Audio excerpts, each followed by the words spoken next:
Muammar Gaddafi of Libya, who had been bombed by the US in the mid-1980s, not coincidentally, became a target of Al-Qaeda. In March 1994, bin Laden supporters killed 2 German agents in Libya. In November 1996, there was an MI5 assassination attempt against the Libyan dictator with the help of the local bin Laden organization, in which several people were killed. Here is a prime example of Al-Qaeda being employed by UK intelligence for purposes of state-sponsored terrorism with the goal of eliminating a political leader who was not appreciated by London. That's from 9/11 Synthetic Terror Made in the USA by Webster Griffin Tarpley, the 4th edition. Hello and welcome to another edition of The Stench of Truth. You know, today should be marked down in history as the day the President of the United States sat down to have a couple of beers with 2 men. And this is in the midst of contentious legislation battles within the House and the Senate regarding several different very important issues. And President Obama found the time today to sit down and have a couple of beers with a policeman and a private citizen at the White House. Now, that was certainly really, really great of him to do that, because Lord knows the President of the United States doesn't have anything fucking better to do. Yes, it's only a couple of hours, but you should have never got involved in the fucking situation in the goddamn first place. I cannot believe that there is anybody, that there is even one fucking person in this entire fucking country that can rationalize the president being involved in this fucking situation in any respect. And yet you're going to have people out there that are going to continue to fucking support this man and continue to support him in what he is doing to this fucking country. You know, there's legislation right now being considered in the House and the Senate to so-called reform healthcare in this country. Things that are going to affect every single fucking person in this country.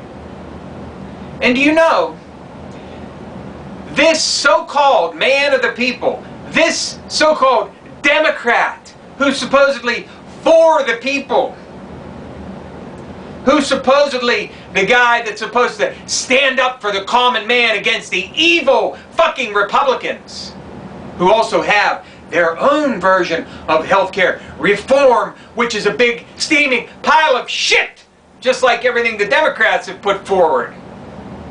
You know, my stance on healthcare: single payer, Medicare for all, HR 676. Okay, fine. Agree, disagree. Doesn't make any difference, okay, for the purposes of what I'm trying to get across to you, okay?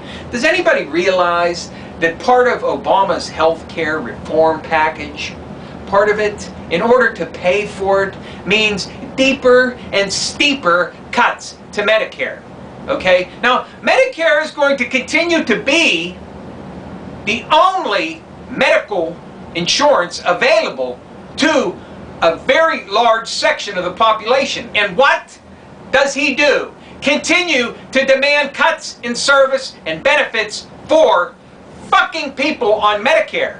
Now you tell me, how is it that you're going to have fucking medical reform when you're calling for billions in cuts in Medicare, which is already stripped to the fucking bone? What are seniors going to do? If there's not one single senior citizen out there who is left unangry by this, I'd be surprised. Or they don't know about it. But let's just go over a couple things very quickly. You might be surprised to know that the congressional majority wants to pay for its $1 trillion to $1.6 trillion health bills with new taxes and a $500 billion cut to Medicare. $500 billion cut! Okay?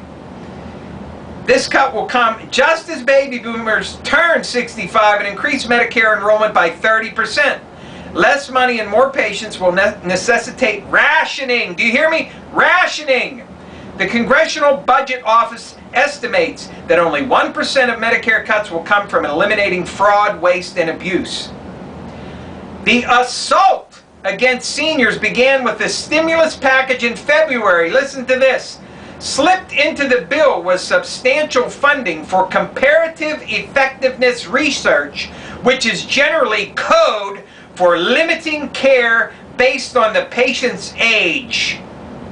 Economists are familiar with the formula, where the cost of a treatment is divided by the number of years that the patient is likely to benefit. Do you hear that? Rationing, deciding who fucking lives and dies. This is something that Obama did. This was put into the Democratic Congress and passed. And this is something he's pushing more for. $500 billion in cuts to Medicare. And you call yourself someone who wants to reform the system? Why aren't you making Medicare better? So seniors can live a long and productive fucking life. Instead of introducing this shit, which is just another indication that Obama does not give a shit about anybody. He doesn't care about seniors. He doesn't care about anybody in this fucking country. But he has time. He has time to sit down and have a couple of beers over an incident that should never have even made the fucking national news. Let alone be something that we're still talking about now. This is an assault on seniors in this country, and I'm not going to stand for it. I hope that you don't stand for it either. Because we're all going to be there someday. If we abandon senior citizens now, we're going to be abandoned whenever we reach that point.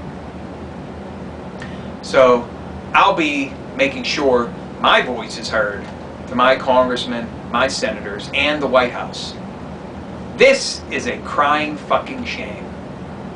A crying shame. And just another example of the compassion that everybody got with Obama. Thank you.